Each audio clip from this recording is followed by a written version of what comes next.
I genuinely feel bad for evolution 2 pay per view, क्योंकि ये पहला ऐसा पेपर व्यू बना है 2019 के स्टॉम्पिंग ग्राउंड्स के बाद जिसने इतनी कम पैसे की जनरेशन करी है डब्ल्यूडब्ल्यूई के लिए। So that is bad considering कि एसएनएमई तो एक प्रीमियम लाइव इवेंट नहीं है बट इवोल्यूशन है, और एसएनएमई इवोल्यूशन से अच्छा गया है। So that is horrible and women के लिए ज़्यादा बढ़िया लग रहा है बिकॉज एक्चुअली में they deserve something better but not something जो ऑल एलीट रेसलिंग को compete करने के लिए ज़बरदस्ती डाला गया था, which was a bad idea. But मेरी ये भी बात याद रखो, ये पेपर व्यू के लिए बना भी नहीं था। तो क्या चैंपियंस ऑफ द वर्ल्ड में authority exchange the best wrestling creator on this subcontinent the best wrestling audience. इस बंदे के भाई बड़े मजे आ गए। ये बंदा मैं देख रहा था कि इंस्टाग्राम पे ना ऐसे रील्स डालता था जिसमें वो बंदा हारमोनियम से डब्ल्यूडब्ल्यूई के थीम सॉन्ग्स बजाता था। फॉर एग्जांपल अंडरटेकर हो गया, सैमी ज़ेन हो गया, शिंसुके नाकामुरा हो गया, इन सब के थीम सॉन्ग उस बंदे ने हारमोनियम से बजाया तो बड़ा मजा आता था। तो एक ट्विटर अकाउंट घर के कलेश ने जब ये डाली वीडियो तो उस पर अंडरटेकर ने खुद ने रिएक्ट किया। यस, अंडरटेकर ने खुद ने रिप्लाई कर दिया उस बच्चे को। भाई मैं सही में बता रहा हूँ, उसका तो दिन बन गया होगा कि यार मजा आ गया, और क्या चाहिए यार। अच्छा, ये मेरे को टैटूज वैसे तो लाइक ठीक लगते हैं अगर अच्छे बने हो। मैंने आपको बताया था बटिस्टा के टाइम पे भी कि पहले उसके टैटू बढ़िया थे, लेकिन अब नाउ दैट ही इज अनआइडेंटिफाइबल। अब आई डोंट नो कि उसके वेट लॉस किया है इसीलिए ऐसा हुआ, या उसने और टैटू ऐड किए ऐसा हुआ, पता नहीं क्या हुआ, लेकिन अब बेकार लगता है, ऐसा लगता है नाली में डूब के आया है। लेकिन ये पेंटा ने जो टैटू शो ऑफ किया मेरे को बहुत मस्त लगा कि भाई ऐसे गर्दन के यहाँ पे उसने बना रखा है, ऐसे स्कल्स बना रखे हैं और उसके नीचे उल्लू बना रखा है। Like I liked it a lot. चलो अब हम बात करते हैं कि सबसे पहले तो जून का टॉप सेलर कौन रहा, क्योंकि मर्चेंडाइज जिसकी बिकती है उसको कुछ ना कुछ तो एडवांटेज मिलता है कि भैया अगर आप पैसे जनरेट करते हो किसी भी कैपेसिटी में, उससे सिर्फ ये नहीं होता कि आप पैसे जनरेट कर रहे हो, उससे ये पता चलता है that you are popular and now we have to use you. Number 1 पे जे ऊसो कह रहा है भाई तू क्या न्यूज़ दे रहा है, जे ऊसो की बात बता रहा है। मैं क्या करूं, Jey Uso was the number 1 seller कि 4 letters 1 word sold। Jey Uso की सबसे ज्यादा टी शर्ट बिकी। And you know who is number 2? ये नंबर 2 वाला शॉकर है क्योंकि इस बंदे ने John Cena, Roman Reigns and Jacob फाटू और जॉन सीना की बाकी और टी शर्ट्स, इन सबको आउटसोल करते हुए नंबर 2 की पोजीशन बनाई है, and that is Karrion Kross. Yup, number 2 पे कैरियन क्रॉस है, which is a huge deal. एक टाइम था 2011 का, लाइक 2011 तक ऐसा था John Cena used to be the number 1 guy in the merchandise seller. तो जब सीएम पंक ने उसको आउटसेल किया ना, बहुत बड़ी बात हो गई थी। एवरीबडी रियलाइज कि okay now we are being serious.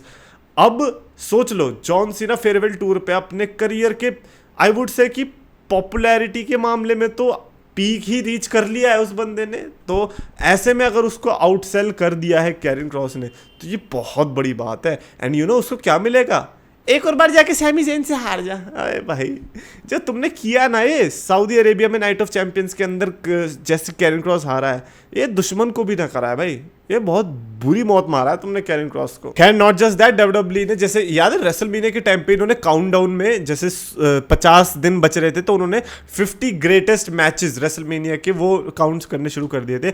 We thought कि वो रैंक वाइज निकाल रहे, बट टर्न्स आउट कि वो रैंक से नहीं निकाल रहे थे, नंबर 2 नंबर 3 ऐसे पोजिशनिंग वाइज नहीं थी। इट वॉज जस्ट कि हाँ 25 ग्रेटेस्ट मैच है ये सारे, तो ये रैंक वाइज नहीं है। तो इसीलिए उन्होंने समर स्लैम के लिए भी किया है 25 ग्रेटेस्ट समर स्लैम मैचेस निकालेंगे, जिसपे नंबर 25 पे ही उन्होंने टीज करते हुए Cody Rhodes versus Brock Lesnar का मैच डाला है। आ रहा है बंदा, मेरे को पूरी फीलिंग है कि समर स्लैम को ये ब्लॉकबस्टर बनाने वाले रोमन रेंस से नहीं। अगर रोमन रेंस पहले आ गया ना, मान लो एसएनएमई में आ गया, पहले आ गया, तो मेरे को थोड़ी और श्योरिटी हो जाएगी that Brock Lesnar is coming at SummerSlam. So ये होप्स हाई मत रखना, बट ऐसा बस मेरी फीलिंग है। उसके अलावा डब्ल्यूडब्ल्यूई ने टॉप 10 एंट्रेंसेस की भी लिस्ट निकाली अपनी तरफ से कि उनके अकॉर्डिंग आज की डेट में सबसे टॉप लाइक बढ़िया एंट्रेंसेस किसकी है। जब से नंबर 10 पे सीएम पंक रखा है, अब बढ़िया तो क्या ही है, वो तो थीम सॉन्ग अच्छा लगता है, बंदा अच्छा लगता है, इसीलिए एंट्रेंस तो स्पेशल नहीं है। नंबर 9 पर जॉन सीना। हाँ ये वाली एंट्रेंस एक्चुअली में स्पेशल है क्योंकि थोड़ा थीम पे लाइक बेस हो गई ना उसके कि हाँ वो कुछ देना नहीं चाहता सा। नंबर 10 पे आई एग्री, बट 9 पे आई डोंट एग्री। मैं चाहता था जॉन सीना थोड़ा और ऊपर आता। नंबर 8 पर डेमियन प्रीस्ट। दीन ईमान नहीं है डब्ल्यूडब्ल्यूई वाले को, सही में पता, ये अपने को ही जज नहीं कर पा रहे। नंबर 7 पर है जूलिया, ओके। नंबर 6 पर जेकब फाचू, नंबर 5 पे जेड कारगिल, नंबर 4 पर पेंटा, नंबर 3 पर वाइट 6, नंबर 2 पर कोडी रोड्स एंड नंबर 1 पर जे ऊसो। कह रहा भाई तू वीडियो मत बना, तो जे ऊसो की चीजें बताया, मैं क्या कर रहा हूँ। डब्ल्यूडब्ल्यू वाले खुद लिस्ट में नंबर 1 पे जे ऊसो डाल रहे, मैं कुछ नहीं कर रहा यार, मैं कुछ नहीं कर रहा। ये जब जे ऊसो हर जगह नंबर 1 पे, ये फिर गुंथर से कैसे हार गए मुझे ये बताओ। क्या IWC यानी कि इंटरनेट रेसलिंग कम्युनिटी इतनी तगड़ी है कि ट्रिपल एच उसी के बेस पे डिसीजन ले लेता है। बट खैर कल की रॉ बड़ी इंटरेस्टिंग लग रही है मुझे कि होने वाली है, क्योंकि SNME से पहले की लास्ट रॉ है, और ये ऑब्वियसली बड़े सरप्राइज तो मैं एक्सपेक्ट नहीं कर रहा, बट सेथ रॉलिंस पेंटा का मैच इन्होंने कंफर्म किया है, तो वो इंटरेस्टिंग होगा देखना।